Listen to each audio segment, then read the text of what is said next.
Binance, la plus grande bourse de crypto-monnaies au monde, a brûlé 1,7 milliard de jetons Terra Luna Classic, Link, lors de la dernière transaction de Burn Wallet lundi.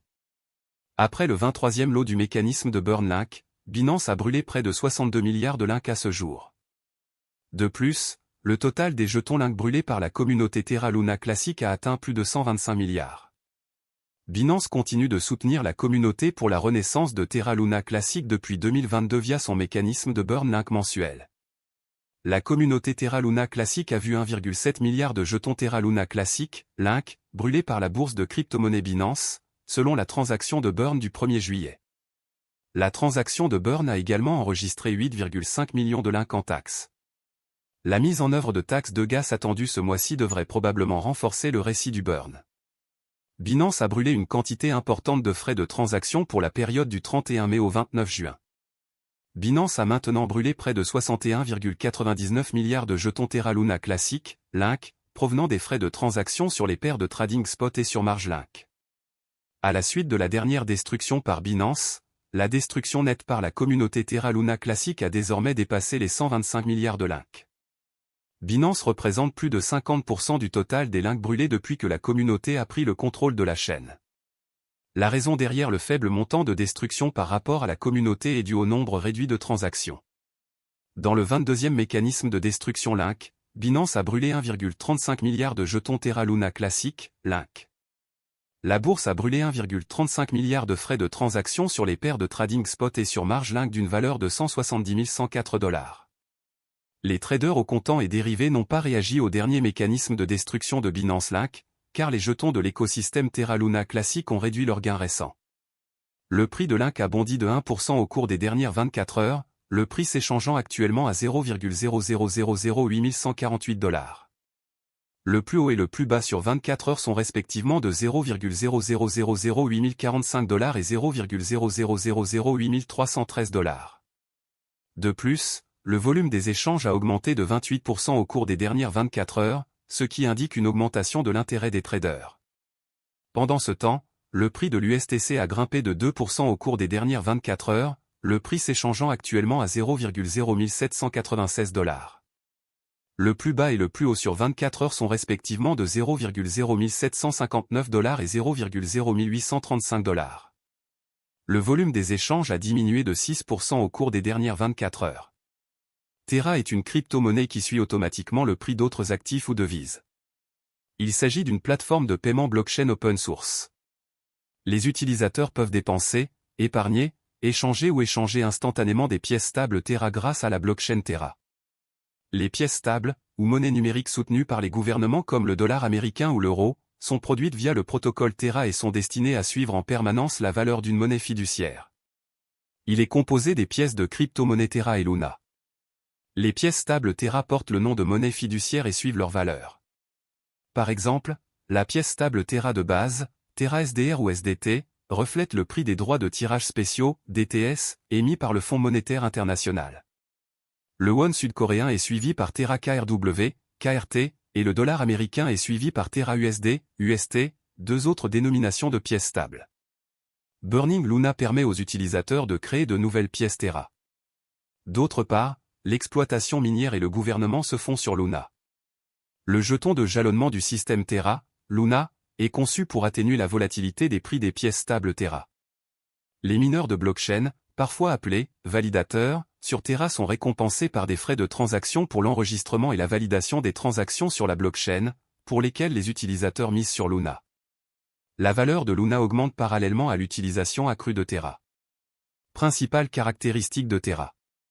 Sur le marché asiatique du commerce électronique en pleine expansion, Terra cherche à accroître la valeur pour les consommateurs et l'efficacité des fournisseurs de services de paiement. Terra s'attaque aux applications de paiement de détail établies grâce à l'utilisation de la technologie blockchain Cosmos. Terra contourne l'infrastructure de paiement disjointe actuelle car il s'agit d'une solution de paiement complète de bout en bout. Les sociétés de services de paiement pourraient économiser des centaines de millions de dollars par an en utilisant la technologie de Terra.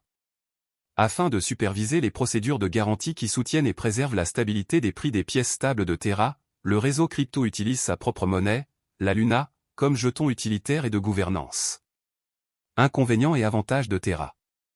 Avantages. Les développeurs de logiciels peuvent créer leurs propres protocoles et applications décentralisées, DApps, sur Terra en utilisant la plateforme de développement neutre en termes de blockchain qui fait partie de l'écosystème Terra.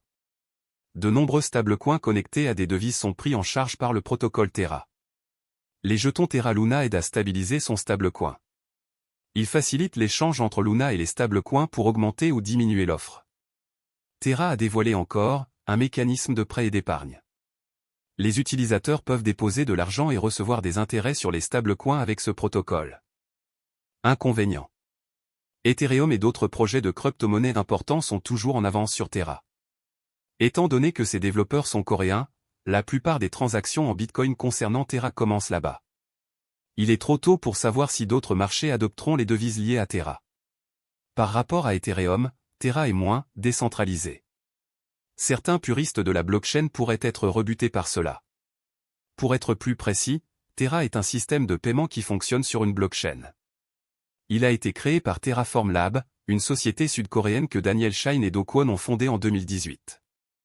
L'ancien employé d'Apple et de Microsoft Do Kwon a créé une société appelée Anifi qui fournissait des technologies de réseau maillé sans fil décentralisé. En plus d'être cofondateur de la société coréenne de commerce électronique Tmon, plus connue sous le nom de Ticket Monster, Shine est le fondateur et PDG de la société asiatique de technologie de paiement Shay, partenaire de Terra.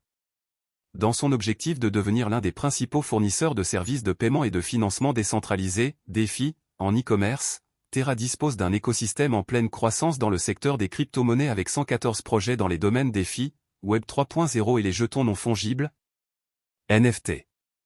Plusieurs de ces initiatives consistent en une plateforme à rendement fixe avec un accès sans friction et des rendements d'emprunt s'appelle encore protocole.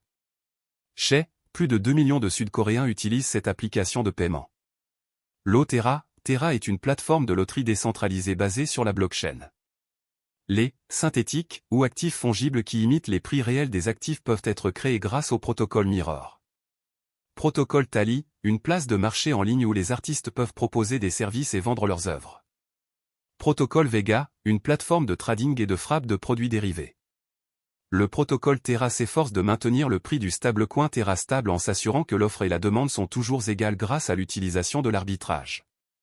En effet, le principal avantage des stablecoins provient de la stabilité du prix, évitant théoriquement la volatilité typique des crypto-monnaies. Luna absorbe la volatilité du stablecoin Terra et agit comme un contrepoids variable à celui-ci. Imaginez que l'ensemble de L, économie, Terra soit constitué de deux pools, un pool Terra et un pool Luna qui sont utilisés pour modifier les prix en offrant des incitations aux utilisateurs du réseau afin de comprendre le fonctionnement de Terra. Les développeurs travaillent encore beaucoup derrière le projet pour s'assurer que tout reste stable malgré le crash survenu il y a un an. Il y a quelques semaines, un article est apparu sur CoinGap indiquant que les créateurs de Terra Luna Classic ont déposé une proposition importante pour améliorer et introduire des produits dérivés pour le stacking liquide. Les développeurs veulent ajouter la prise en charge de Quicksilver, un protocole de stacking liquide interchain pour l'écosystème Cosmos, en modifiant les messages d'hôtes de comptes interchains autorisés, selon la proposition. En conséquence, la chaîne Quicksilver peut envoyer des messages autorisés et créer, gérer et supprimer des comptes sur la chaîne Terra Luna Classic de manière transparente. Elle permettra également le jalonnement interchain sur tous les validateurs, ainsi que d'améliorer la liquidité et l'efficacité du capital en renforçant la sécurité et la décentralisation du réseau. De plus, elle supprime la nécessité pour un détenteur de position d'attendre une période de déblocage avant de vendre ses actifs mis en jeu. Compte tenu de cela, vous devez savoir que les créateurs de Terra Luna s'efforcent continuellement d'améliorer le projet. Ceci pour vous faire savoir qu'il y a encore de l'espoir pour Terra Luna, je pense que tout s'arrangera en temps voulu. De plus, je pense que l'investissement de Terra Luna peut vous rendre riche. Cependant, tout dépend du montant de votre investissement dans Terra Luna Classic, de vos attentes pour le marché et de la durée pendant laquelle vous êtes prêt à le conserver. Le jeton natif de Terra Luna s'appelle Link. La vidéo va maintenant prendre fin. N'oubliez pas de vous abonner, d'aimer, de partager et d'investir judicieusement. Cordialement.